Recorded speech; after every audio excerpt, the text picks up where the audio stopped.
नमस्ते दोस्तों। हिंदी साहित्य की सामाजिक, पारिवारिक एवं चुनिंदा कहानियों के चैनल में आपका स्वागत है। आज सुनिए वरिष्ठ कथाकार मालती जोशी जी की लिखी हुई कहानी ये मेरे बसंत को किसकी नज़र लग गई।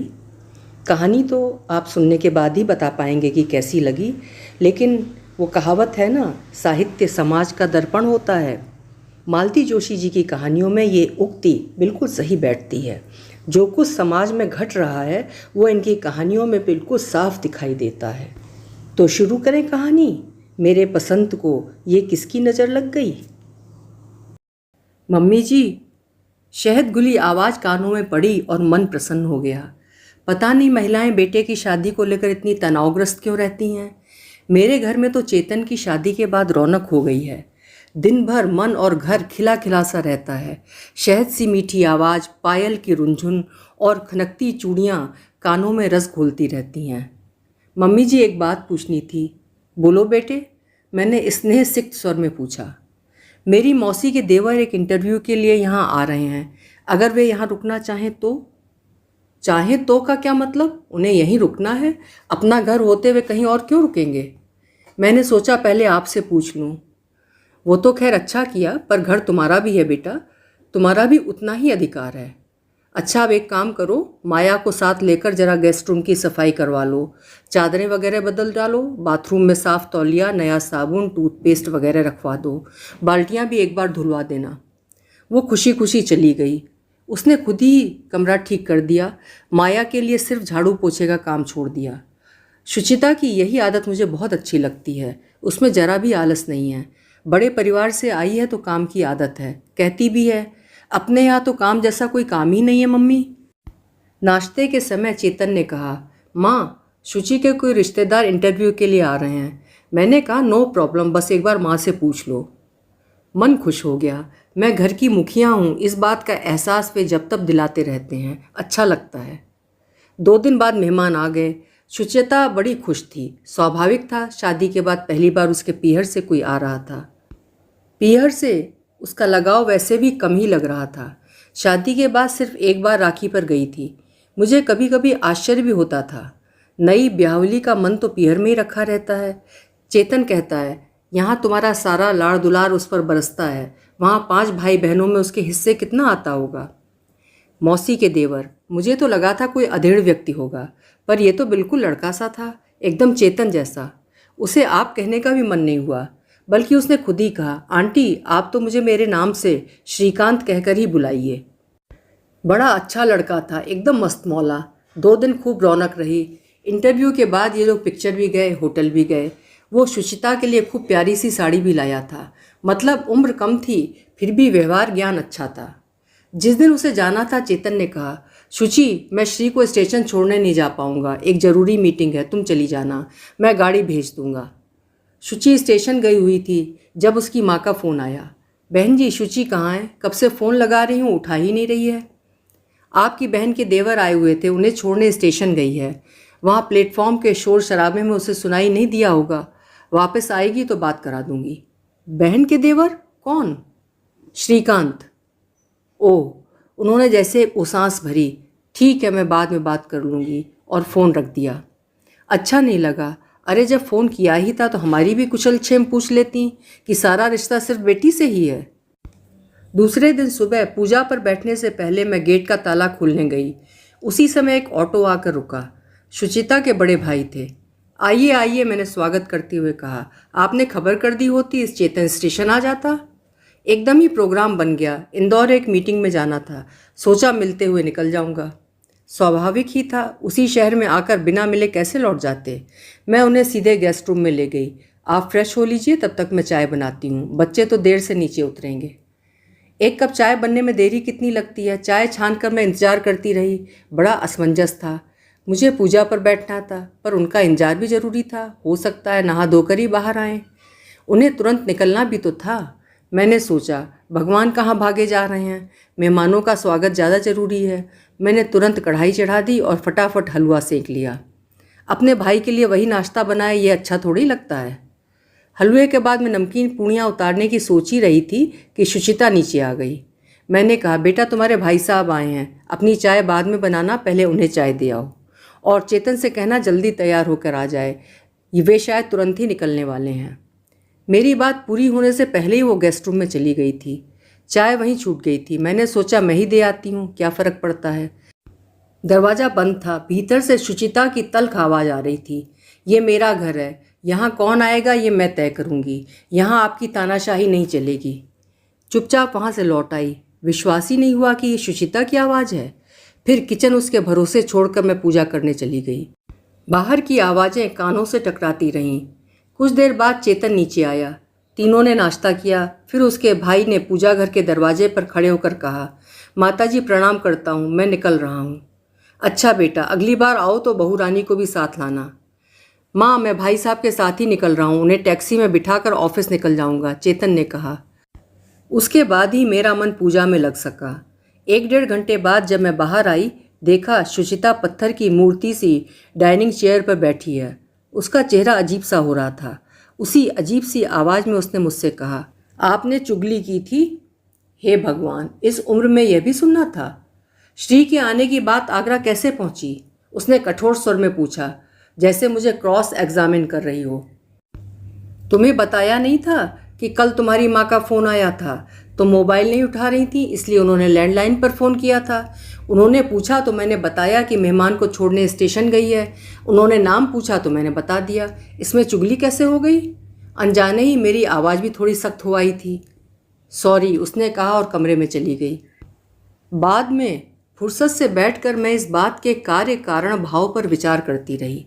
श्रीकांत का नाम सुनते ही उसकी माँ का यूं अचानक चुप हो जाना, उसके भाई का तुरंत फुरत यहाँ चले आना, सुचिता का भाई से बदतमीजी से पेश आना और अंत में मुझ पर ये चुगली का आरोप।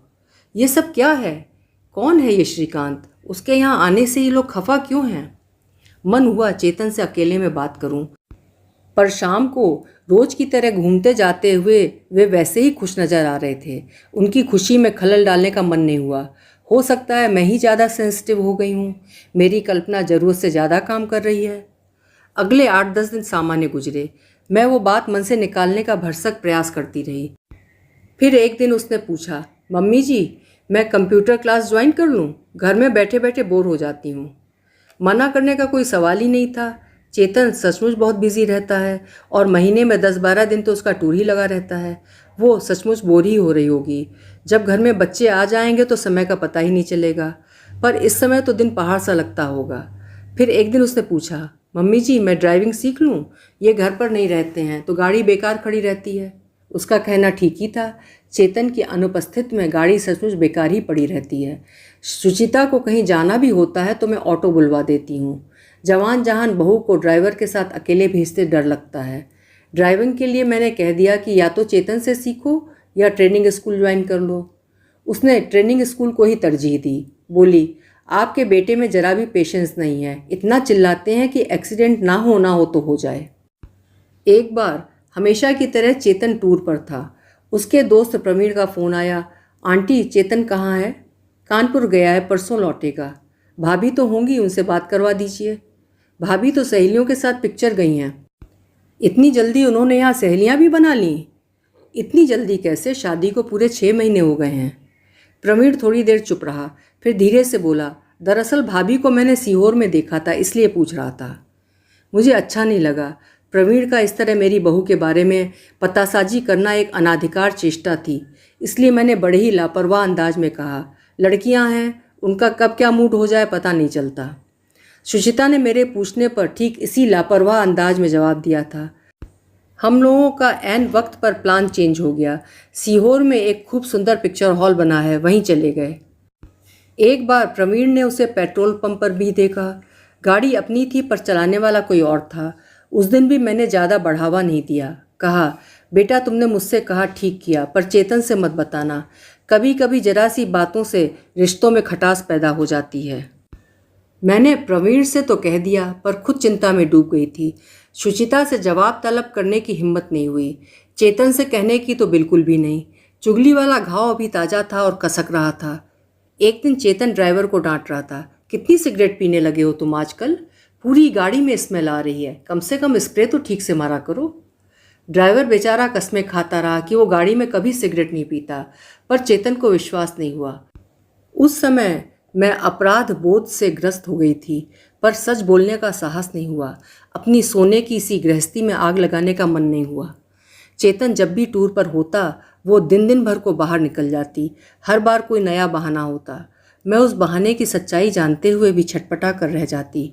स्नेहमयी समझदार सास का मुखौटा मुझे अब भारी सा लगने लगा था। उसे उतार फेंकने की इच्छा होने लगी थी। एक दिन इसी तरह तफरीह से लौट कर आई और मेरे सामने तनकर खड़ी हो गई। अपनी बड़ी बड़ी आंखें मेरे चेहरे पर गड़ा कर बोली, आपने क्या प्रवीण भैया को मेरी जासूसी के लिए तैनात किया हुआ है? मतलब आजकल हर कहीं मुझसे टकराने लगे हैं। हर कहीं का मतलब? हर कहीं मतलब हर कहीं। उसकी मुख मुद्रा एकदम कठोर हो गई थी। ऐसे भोली क्यों बन रही हैं? वे आपको रिपोर्ट नहीं करते हैं क्या? फिर वो मेरे सामने कुर्सी पर तनकर बैठ गई और अत्यंत कड़वे स्वर में बोली, माताश्री, आज आप सच्चाई जान ही लें तो अच्छा हो। फिर मैं भी चिंता मुक्त हो जाऊंगी और मैं भी चैन से सो सकूंगी। ये शादी मुझ पर जबरन थोपी गई है। अपने तानाशाह भाई की जेल से छूटने का ये एकमात्र रास्ता था, इसीलिए मैंने शादी के लिए हामी भरी थी। अब मैं उन लोगों को इस ज़बरदस्ती का मजा चखाना चाहती हूँ। उन लोगों को क्या फ़र्क पड़ेगा? वे तो अपने कर्तव्य से निवृत्त हो चुके हैं। सज़ा तो हम लोगों को, मेरे मासूम निरपराध बेटे को मिल रही है। मैं मजबूर हूँ, पर मैं श्रीकांत को किसी हालत में नहीं छोड़ सकती। और हाँ, एक बात और कान खोलकर सुन लीजिए। अगर ये बात चेतन तक पहुँची तो मैं सुसाइड कर लूँगी और आप दोनों को दहेज प्रताड़ना के आरोप में फंसा दूँगी। यह बात कहते हुए उसकी मुखमुद्रा इतनी विकृत हो गई थी जैसे उसका लावण्य ही किसी ने सोख लिया हो। मैं बुरी तरह सहम गई थी। मेरी छुई मुई सी सुशील शालीन बहू कहाँ तिरोहित हो गई, कुछ समझ में ही नहीं आ रहा था। उसने धमकी दी थी और वो उस पर अमल भी कर सकती थी। अखबार में रोज ही इस तरह की खबरें आती हैं। बेकसूर लोग नाहक कानूनी शिकंजे में फंस जाते हैं। इस उम्र में अब थाना कचहरी करने की इच्छा नहीं थी। जीवन भर की प्रतिष्ठा एक क्षण में धूल में मिल सकती थी।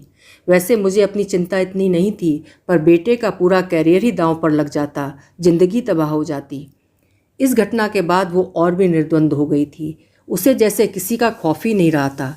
पर मज़े की बात यह कि चेतन के साथ उसका व्यवहार पहले जैसा ही था।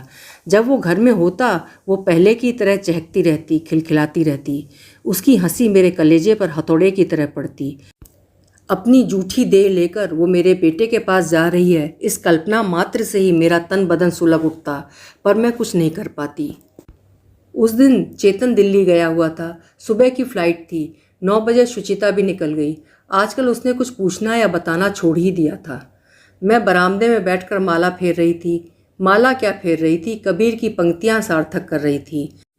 मनुआ तो चौदिसी फिरे, यह तो सुमिरन नाहीं। करीब 10 बजे एक कार टैक्सी दरवाजे पर आकर रुकी। उसमें से चेतन उतरा। चेहरा बेहद थका थका सा, रंग उड़ा हुआ। क्या हुआ बेटा, तबीयत तो ठीक है? कोहरे के कारण प्लेन उतरा ही नहीं, तो तुम क्यों टेंशन ले रहे हो? इसमें तुम्हारी गलती थोड़ी ही है। उसने कोई जवाब नहीं दिया। सफ़र वाला बैग वहीं रखकर पास वाली कुर्सी पर बैठ गया और अपना सिर दोनों हाथों से थाम लिया। सिर भारी हो गया है ना? सुबह सुबह ठंडी हवा लगी होगी। बेकार में आना जाना हो गया। थोड़ा लेट लोगे तो अच्छा लगेगा।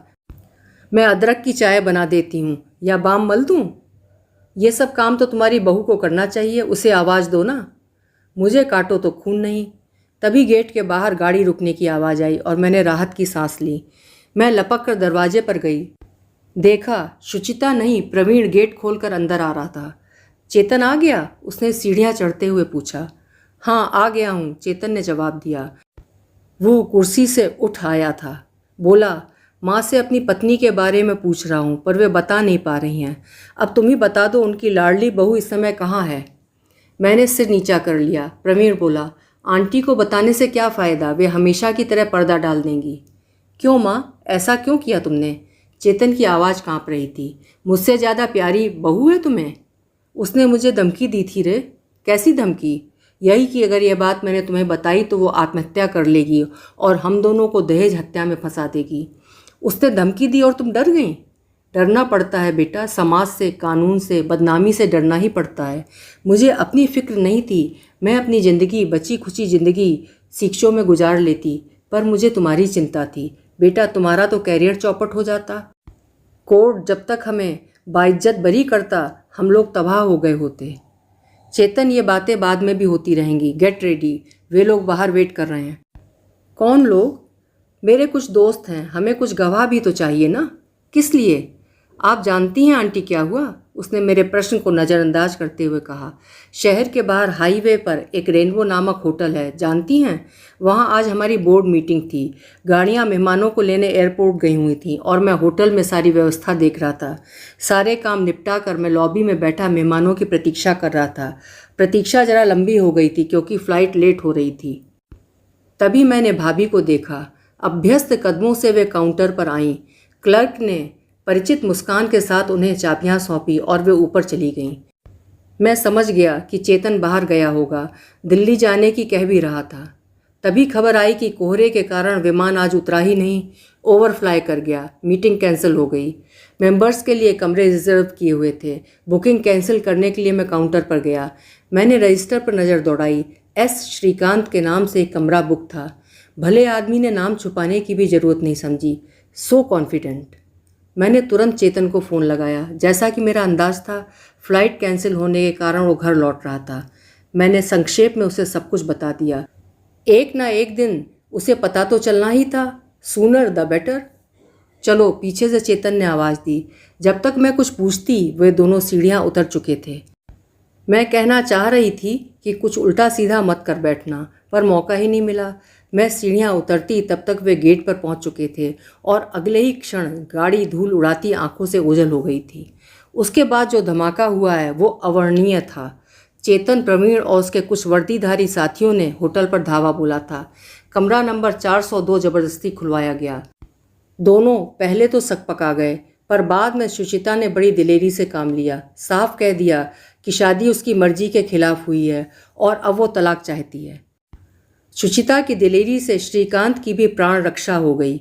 सुचिता बालिग थी और अपनी मर्जी से वहाँ पहुँची थी। प्रथम दृष्टया कोई अपराध नहीं बनता था। उसके बाद क्या हुआ, उन दोनों को कहाँ रखा गया, यह सब किसी ने मुझे नहीं बताया, ना ही मैंने पूछने की ज़रूरत समझी। वो अध्याय मेरे लिए एक तरह से समाप्त ही हो गया था। उसके घर वालों को खबर तो करनी ही थी। माँ बेटे दोनों तीर की तरह दौड़े आए। माँ जार जार रो रही थी और भाई गरज रहा था। कहाँ है वो कलमुही? मेरे सामने लाइए जरा, अभी उसकी गर्दन मरोड़ कर आपके हाथ में देता हूँ। मैंने कहा, भैया, हमारे लिए तो वो वैसे ही मरे के समान है, आप क्यों हत्या मोल लेते हो? वो बदमाश कहाँ है बताइए, मैं अभी उसे गोली मार दूंगा। तब तक शोर सुनकर चेतन नीचे उतर आया था। थके हुए स्वर में बोला, भाई साहब, जब तक तलाक नहीं हो जाता सुचिता मेरी जिम्मेदारी है, उसकी हिफाजत मेरा फ़र्ज है, इसलिए ये फितूर दिल से निकाल दीजिए। रही श्रीकांत की बात, तो उसने पहले ही अर्जी दे रखी है कि उसकी जान को आप लोगों से खतरा है, उसे सुरक्षा प्रदान की जाए। ऐसे धोखेबाज आदमी को भी सरकार सुरक्षा प्रदान करती है? कमाल है। आप जैसे देवता स्वरूप लोगों के साथ उसने धोखा उसने नहीं, आपने किया है हमारे साथ। इतना बड़ा झूठ आपने हमारे गले मढ़ दिया। अब मेरा अभागा बेटा जिंदगी भर इस अभिशाप को ढोता रहेगा। मेरी बात से उनका गर्जन तर्जन थम गया और थोड़ी देर बाद वे लोग लुटे पिटे से चले गए। मैंने राहत की सांस ली। प्रवीण से शायद उनका गेट पर ही सामना हो गया था, क्योंकि आते ही बोला, ये भाभी के भाई साहब थे ना, शादी में देखा था, यहाँ किस लिए आए थे? बेटी का स्यापा करने। तभी ना चेहरे इतने उतरे हुए थे। आंटी, वी आर लकी कि आज बाजी अपने हाथ में है, नहीं तो इनके तेवर दूसरे होते। हमारे लक के क्या कहने। वाह, सच कह रहा हूँ आंटी, हम लोगों को बहुत सस्ते में छुटकारा मिल गया। वी आर रियली लकी, नहीं तो ये तलाक के मुकदमे खून निचोड़ लेते हैं। उसने चेतन की पीठ पर धौल जमाते हुए कहा, चेयर अप माय बॉय, जो कुछ हुआ उसे भूल जाओ। जो नहीं हुआ उसके लिए ईश्वर को धन्यवाद दो, कुछ भी हो सकता था। प्रवीण, मुझे तो विश्वास ही नहीं होता रे, ये वही लड़की है जिसने मेरे घर आंगन को खुशियों से भर दिया था। कभी लगा ही नहीं कि यह शादी उसके मर्जी के खिलाफ हुई है। वे 6 महीने मेरी ज़िंदगी के सबसे सुनहरे दिन थे। वो सब नाटक था आंटी, आप लोगों का विश्वास जीतने की साजिश थी। एकदम ही बगावत पर उतर आती तो काम कैसे चलता? आप लोगों की भलमनसाहत को खूब जांच परखने के बाद ही उन्होंने अपना असली रंग दिखाया। अब क्या होगा? जो भी होगा हमारे पक्ष में ही होगा। अच्छा, अब मैं चलता हूँ। सुबह तैयार रहना, उसने चेतन की पीठ थपथपाते हुए कहा। वकील के यहाँ जाना है। प्रवीण के जाने के बाद वहाँ कितनी देर मौन पसरा रहा। चेतन उसी तरह दोनों हाथों में सिर दिए बैठा रहा। आखिर मुझसे नहीं रहा गया। उसके सिर पर हाथ फेरते हुए मैंने कहा, अब सोचना छोड़ दो बेटा। सुना नहीं प्रवीण ने क्या कहा? हम लोगों को छुटकारा मिल गया है, वो भी आसानी से। मैंने छुटकारा कब चाहा था माँ? उसका वो कातर स्वर मेरे कलेजे को चीरता हुआ चला गया। बेटा, इतना सब होने के बाद भी? हाँ माँ, मैं उसका तिरस्कार नहीं कर पा रहा हूँ। ना मुझे उससे नफरत हो रही है, ना उस पर क्रोध आ रहा है, क्योंकि नाटक उसने किया था, मैंने नहीं। मैंने तो जी जान से उसे चाहा था, सच्चे मन से प्यार किया था। बाहर पतझड़ की हवा चल रही थी, साएं साएं ध्वनि कर रही थी। वैसी ही धूल भरी आंधी भीतर भी चल रही थी, मेरे घर में, मेरे अंतर में और चेतन की सूनी आंखों में। मेरे वसंत को ये किसकी नज़र लग गई? कहानी आपको कैसी लगी दोस्तों? मुझे लिखिएगा ज़रूर, मैं प्रतीक्षा करूँगी। इस कहानी की कथाकार थी मालती जोशी मैम। फिर मिलेंगे। आपका समय शुभ हो, मंगलमय हो।